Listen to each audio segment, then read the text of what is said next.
In southwestern China, they pay an economic price for living in the clouds.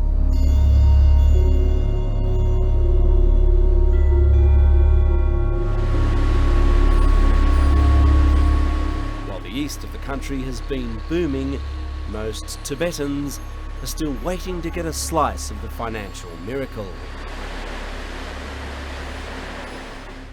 There are problems of distance, altitude, ethnic tensions, and what some say is a life under Chinese occupation. But even here, change is coming. There is tremendous diversity among Tibetan areas. Tibetans themselves from different regions speak different dialects, have different economic and cultural practices.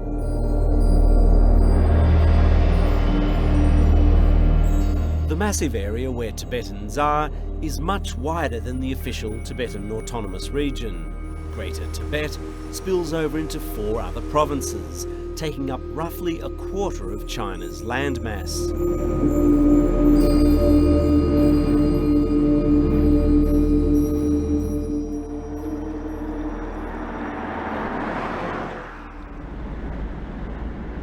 Much of the region has a government ban on foreign reporters. But we drive up into the wild reaches of Tibetan Yunnan, which doesn't have the same restrictions as elsewhere. We're with Australian lecturer Ben Hillman, a Tibet specialist who's become part of the fabric here. So, would you describe this as an economically depressed area? Well, there are pockets of prosperity, particularly along the main highways and along the river that we're passing now. But once you go back up into the mountains, you find people are doing it pretty tough. Ben Hillman is running a unique experiment which sprang from his original academic research. It's a program designed to catapult Tibetans out of poverty. In search of recruits, he and his team head out to places set apart from the modern world. It's about giving young people in these remote parts an opportunity, because the skills that have served them in the past are not going to serve them in the future.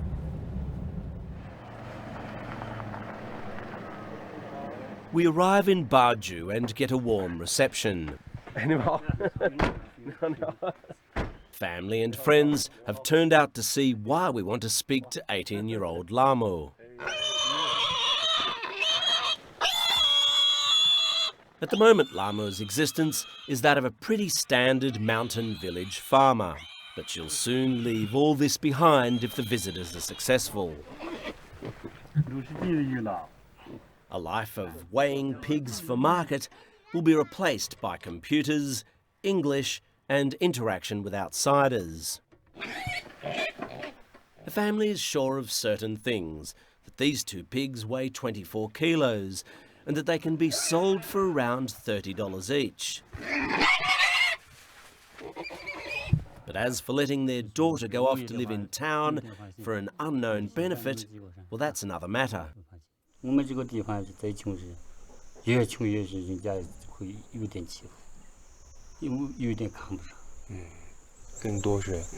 Ben Hillman tells the family about his Eastern Tibet Training Institute, or ETI, that it offers free job-specific training for young Tibetans, and that after just 4 months studying, most students get jobs. But Lhamo's father is not totally convinced.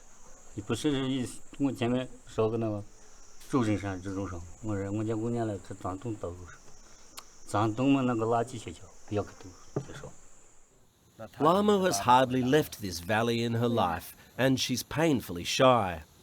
这个住在这里怎么样？你喜欢吗？喜欢，为什么？因为这里的风景好。是吗？是，但是吃的也好。你最喜欢吃的是什么？最喜欢吃的是马铃薯。Lhamo's 16-year-old cousin Joma walks for 2 hours with her father to meet the foreigner offering training. In a world of sophisticated, integrated global economies, she's only completed primary school. Her family's combined annual income is $760. She's almost certainly going to sign up for the school. 你的生活到现在都在这儿，你现在去很远的地方培训，你不是担心吗？担心啊，担心吗？担心。为什么担心？因为我对那里的环境不熟悉啊。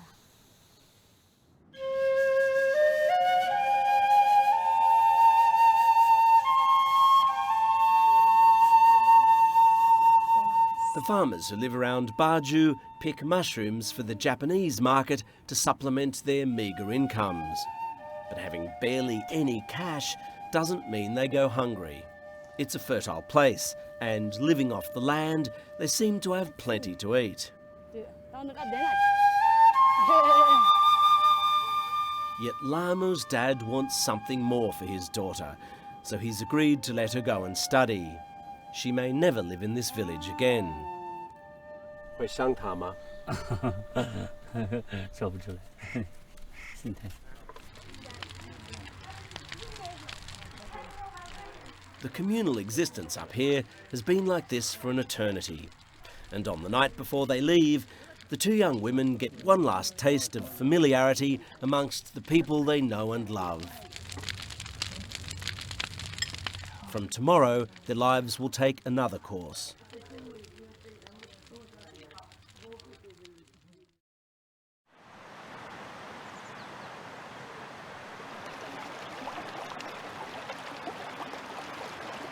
Morning comes and they head down the mountain to reach the nearest road. Lhamo and Joma carry their bedding and just a few personal belongings. They've been doing walks like this ever since they can remember. It's not uncommon to hike for half a day just to go to the shops.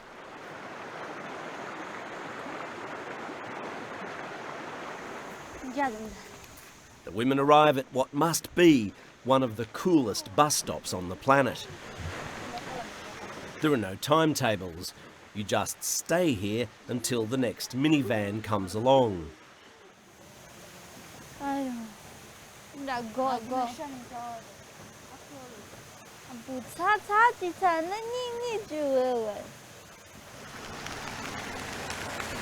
Finally, a minibus stops. It's the last chance to turn back. Without hesitation, they get on board.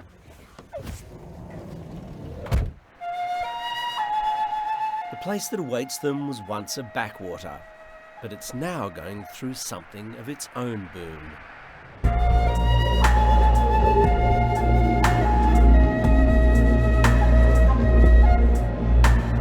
The Tibetan area in Yunnan province is called Beijing, and this is its capital.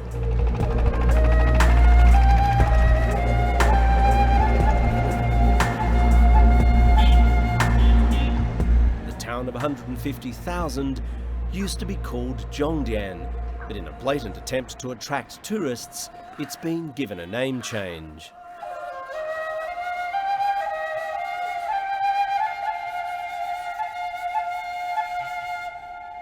For Chinese people, this is a mysterious and romantic place, so it didn't seem even the slightest bit over the top when it was officially renamed Shangri-La. After all, the area is supposed to represent legendary utopian ideals, bound up in a remote and mystical mountain lifestyle. And tourists, hoping to taste just a little bit of this, are arriving here by the busload.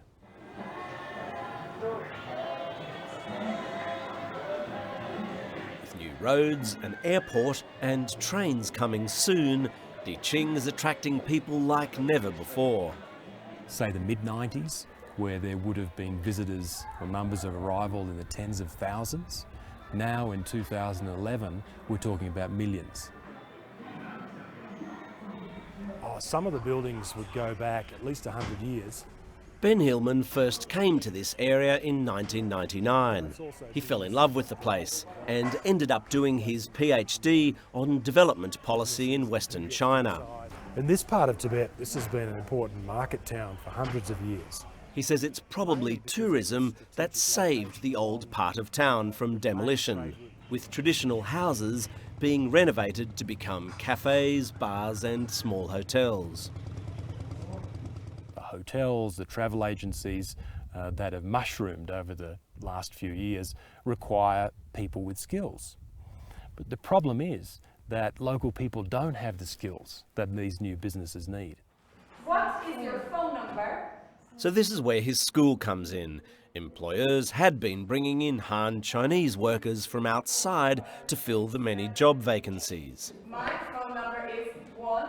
Ben Hillman says he realised that young Tibetans could land these jobs instead if they could only get some specific training.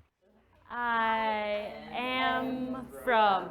So he set up his institute, which now gets funding from the US government and other international donors. Where are you from? Jorma and Lhamo have arrived for their first day in class and uttered their first words in English. Where are you from? It's not going to be an easy road. When computer class starts, many of the students are using one for the first time.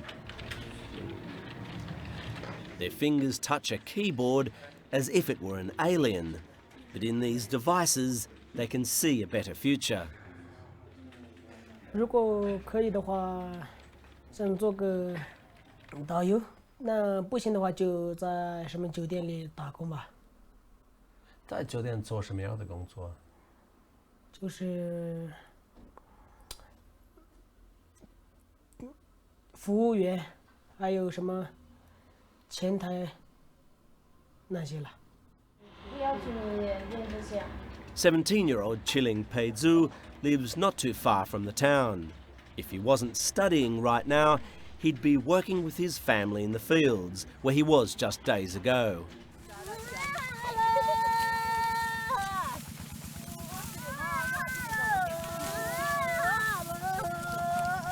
This time of year is barley cutting season.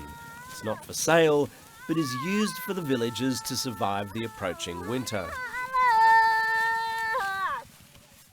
一直到明年的3月4月，又开始种这样的东西。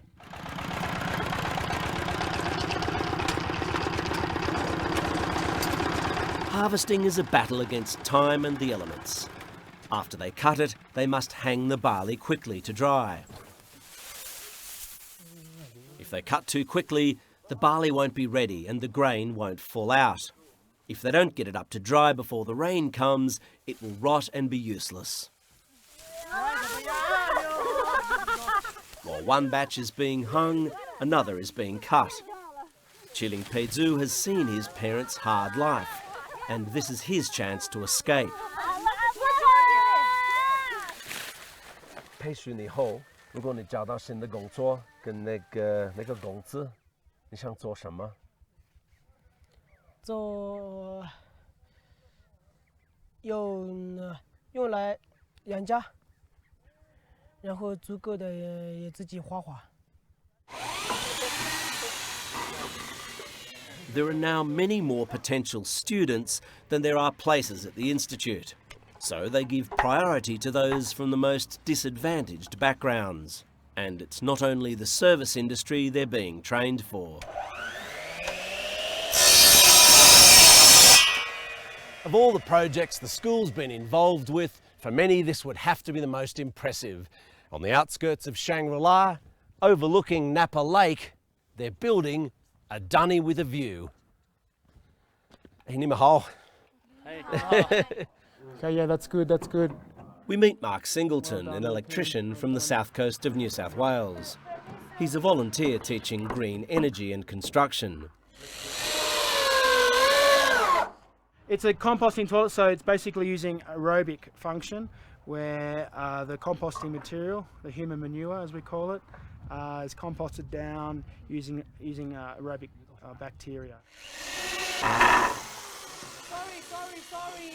Most of these kids couldn't see the point in finishing high school. He's hoping he can help them find work in the construction industry, currently dominated by Han Chinese workers. If someone can just get you on work site for a few days, they can see that you know a little bit about how to use drills, how to use power tools, how to work in a work site, then you'll just have that advantage over any other kind of applicant for that job.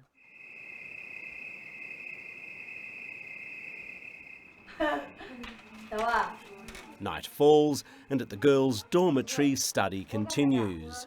Jorma and Lhamo help each other. Meanwhile, in the boys' dormitory downstairs, enough study for today, time for the male heroics.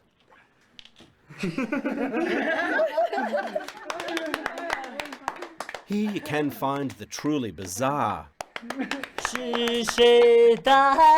but also the surprisingly peaceful.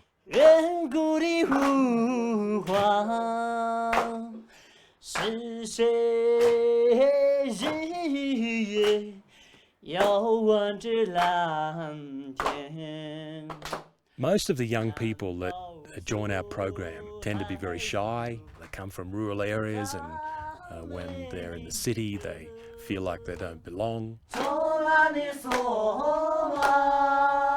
And so we're able to see a tremendous transformation.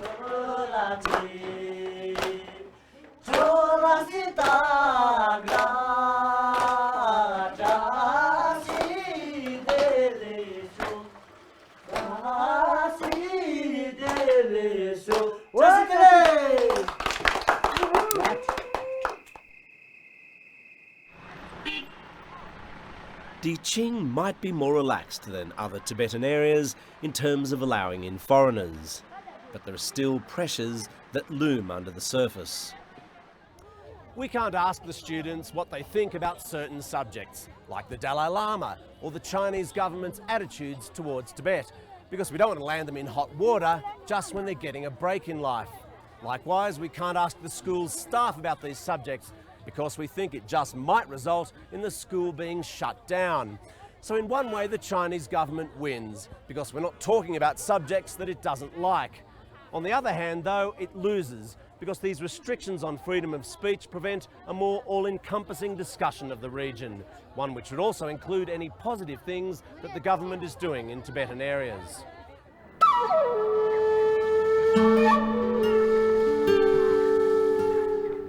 And there is both good and bad news. Government transport spending brings the tourists that create jobs, but a lack of government-funded training is why Etty is helping Tibetans to get these jobs. Yongzong is one of their graduates. She grew up in the poorest of families, but is today working in the prestigious Songzam Hotel. 因为客房部里面接触客人的比较多，还练一练我的胆子，所以可以。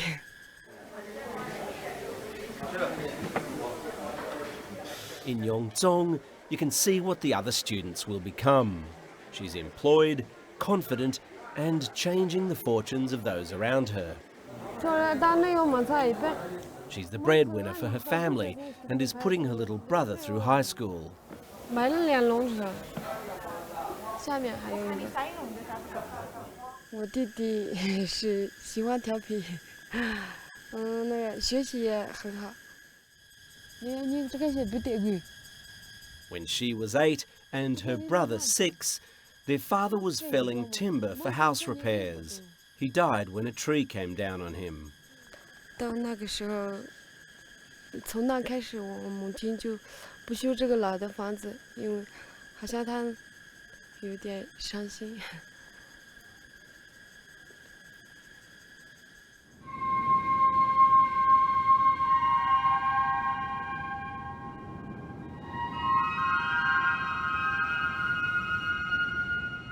Back in her village, a day and a half's drive from Shangri-La town, Yongzong's house is one of the most run down. Her mum lives here by herself, tending chickens and pigs. But today Yongzong is coming home for the first time in 8 months. So she waits for a first glimpse of her daughter coming up the track.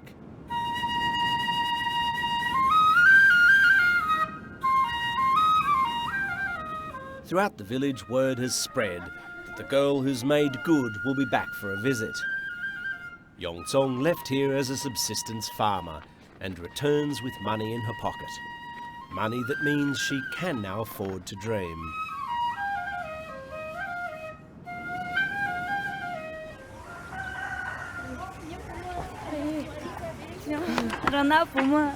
She returns and it smiles all round. Inside, Yongzong's auntie prepares a meal while she has a chat with her mum. Despite everything she's done, she's on the receiving end of a stern Tibetan mother lecture about how she needs to work more diligently.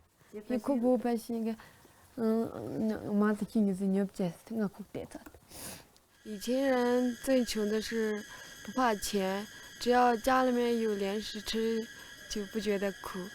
但现在呢，没有钱的家就是觉得穷，所以我觉得我家有点穷。那虽然你的家里人有点穷，对，你是找到工作，你可以帮助他们。对，你觉得你的妈妈为你很自豪吗？应该是吧，我也不知道。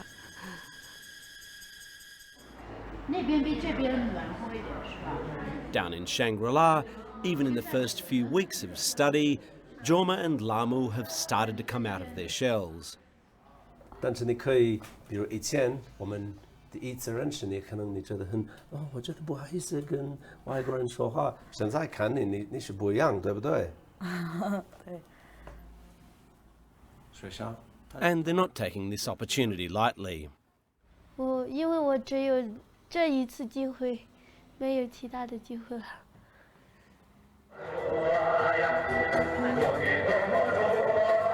Ben Hillman hopes the role of the school will one day be taken over by government.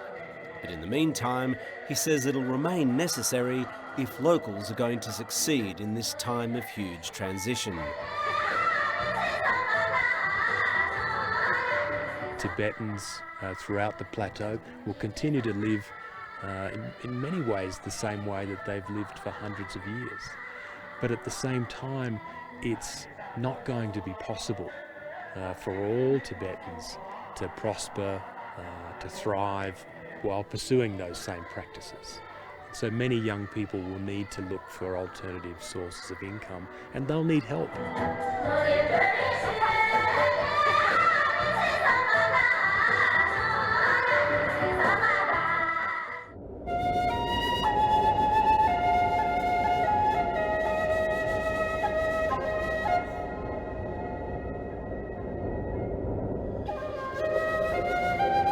Zong walks up the mountain behind her house, up and up towards the forest where her father died.